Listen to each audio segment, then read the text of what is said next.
I'm not the one who put this, so I don't know.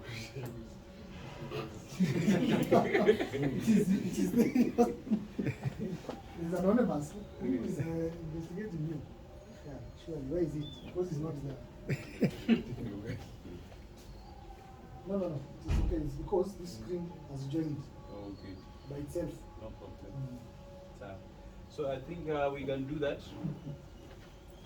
Can do it very fast. They were doing like this. It's not responsive. Not responsive. It's not responsive.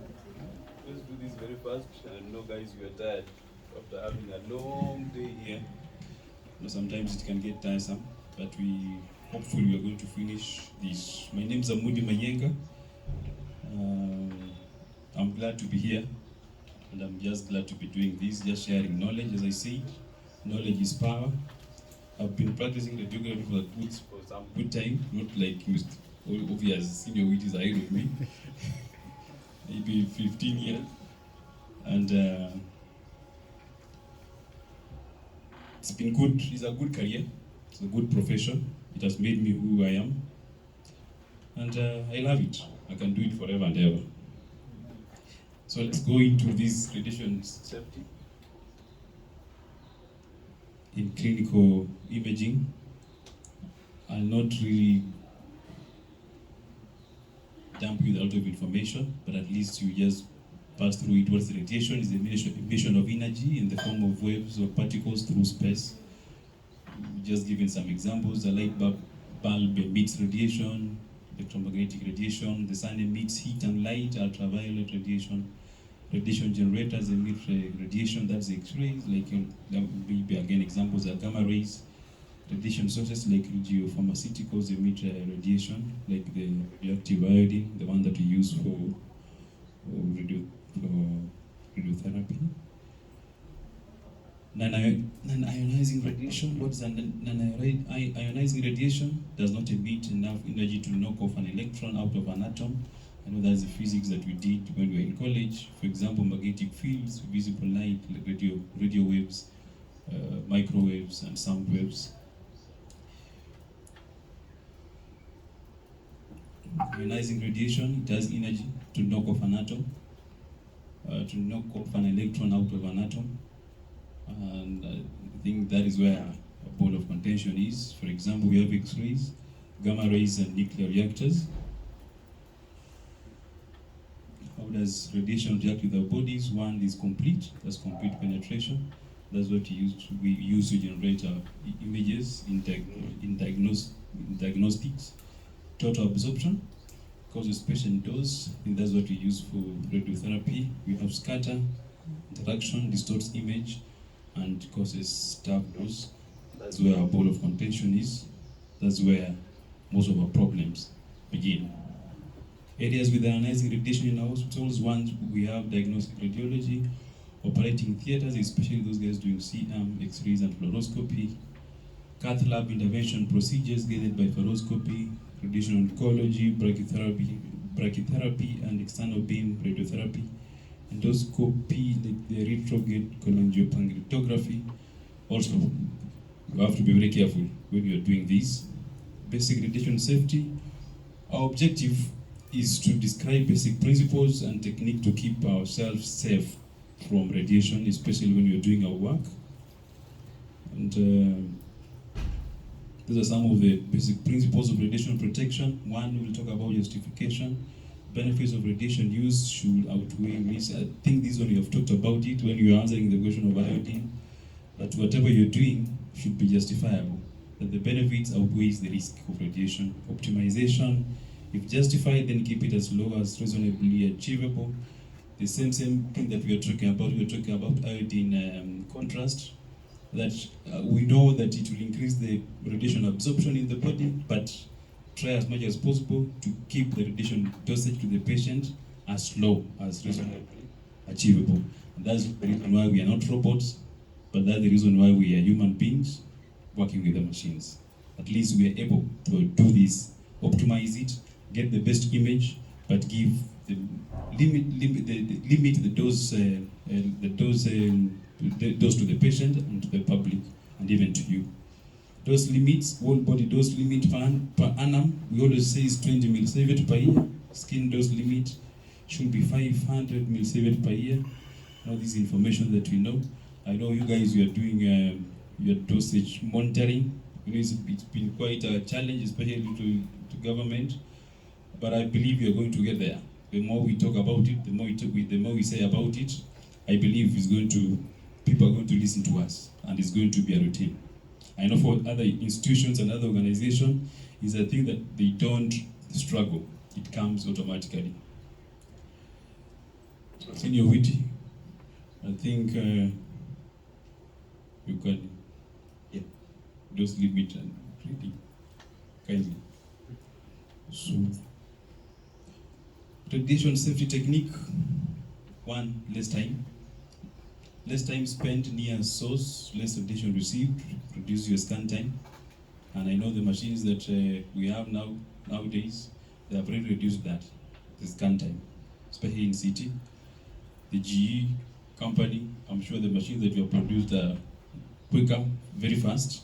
I think you're doing better.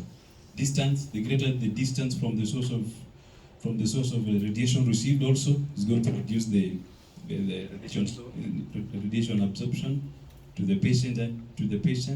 I believe also the GE are doing good at that. I look at the gantry of the machine that you supply to Aga Khan. I believe is the gantry, the bar of the gantry is too big. It's enough. Just at least you're doing something. Then shielding, behind the shielding from the source of the less radiation received. I know this one, you know it.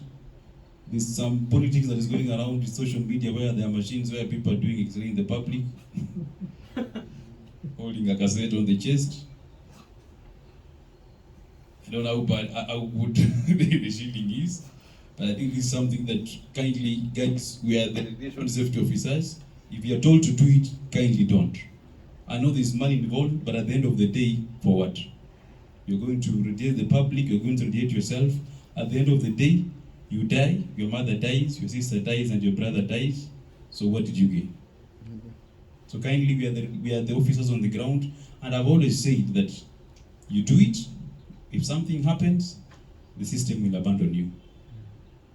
Once you go to the court and you say because you are earning, na pesa salary ya kukula, the guys who employed you are going to abandon you. Because you are licensed, you went to school, you have brains, you are a normal person, why did you do it? So let us be careful in whatever we do. Optimization, radiation safety objective, be able to state measures in place to ensure radiation safety. So, one, talk about dosimetry, one under the lead gown. I think that one we know. We put on the dosimetry under the lead gown, not on top of the lead gown. Lead apron, keep them on a hanger. And this should be a policy in your department. Write it somewhere, the way you are supposed to store your lead gown. Because sometimes you go to departments and you find them stacked in a corner or in a box. So kindly, let's do that. Let's also make sure that we do screening. It could be biannual or annual. You screen the lead gown just to make sure there are no cracks in the lead gown. Radiation safety training, like whatever we are doing. The WHO advises that you do this once in a year. I don't know how much last time you did it. At least once in a year, radiation safety. Sometimes they advise even you issue a certificate. So in your departments, in your organizations, in your hospitals, if you can do that, go talk to the management, tell them you need radiation safety training at least once in every year. Radiation safety policy. I don't know if we have this in our hospitals. How many have radiation safety policy in your hospital? How many radiation safety? At least, okay, I know we have any hospital, and you know where it is. But if someone comes and asks you, where is your radiation safety policy? You can pinpoint. So guys, I know your leaders, where you are coming from. This is something that you can do it by yourself. In case you don't know how to make a policy, I'm a policy expert, kindly reach out to me. I'll be able to advise you how to make a policy. Alara principle. Okay, this was a quiz, so I'll not go there. I'll not go there. So let's talk about this. Let's talk about these policies.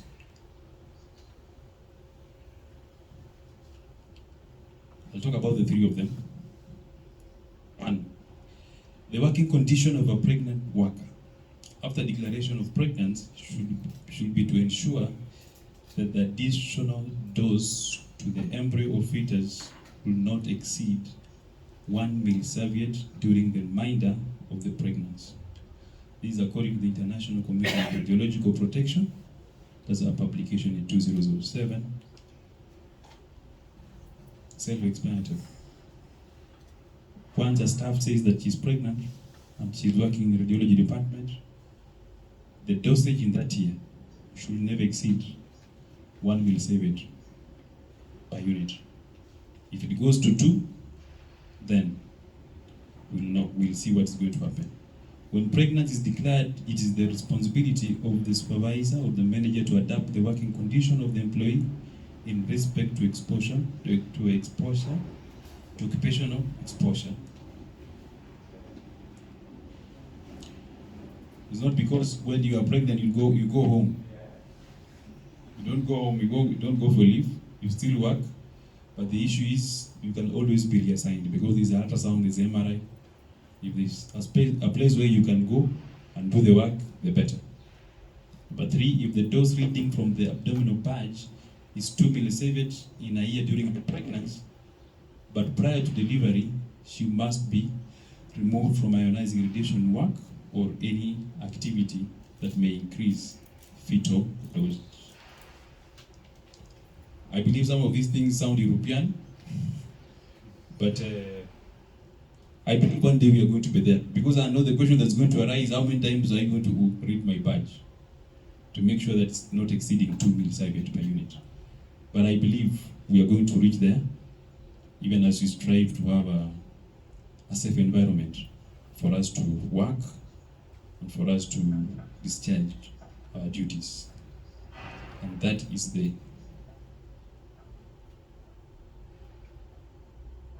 Do you go to quiz?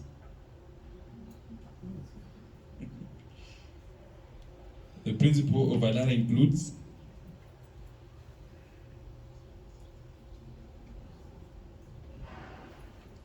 the principle of Alara includes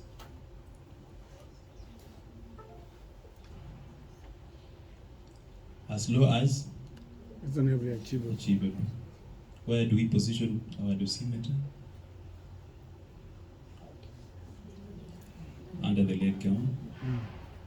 What is the annual dose limit for a radiographer worker? 20 millisieverts per unit.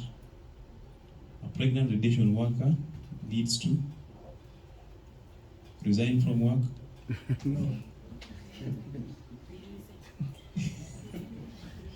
Needs to inform the supervisor, the manager, so you should be able to guide her from there.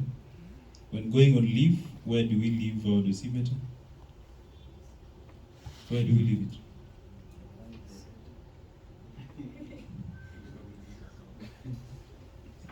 I never talked about this. Where do we leave it? It was intentional. Where do we leave it? You go to the next station with it. To the lockup. You go to the lockup with it.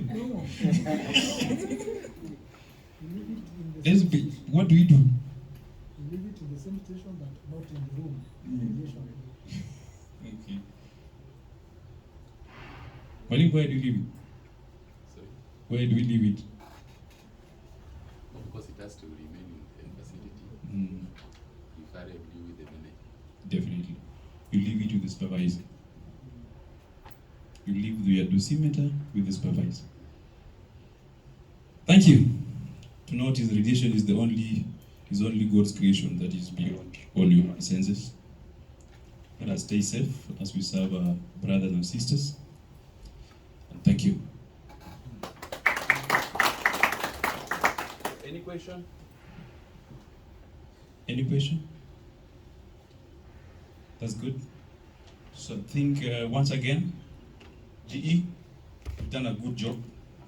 You have been doing it and you've continued doing it. We thank you. Please go tell your bosses that we are also looking forward to be sponsored again. Maybe probably outside Kenya. You can take all of us to Dubai. Because you give you so much money. Anyway. So kindly tell them thank you. You have supported the society and the professions. And I believe even as you continue engaging, there is so much in store for us. I believe that you are even going to do even more engagement from what you're doing today. We just, we don't have words to express whatever they're doing. Just tell them thank you. If they were here, we'll give them some, maybe next time we can give them a present. In an AGM. So thank you. And you guys for just having time to come to this session. Thank you very much. You know, sometimes you can organize a conference and you are there alone. Utasimama pale kwa gate uanze kuita watu kujeni ingieni. So just the fact that you saw it good for you to come to this conference, leave your workstation and come here, I think it's something we say thank you just for having it, knowing that it's good just to come, listen to us,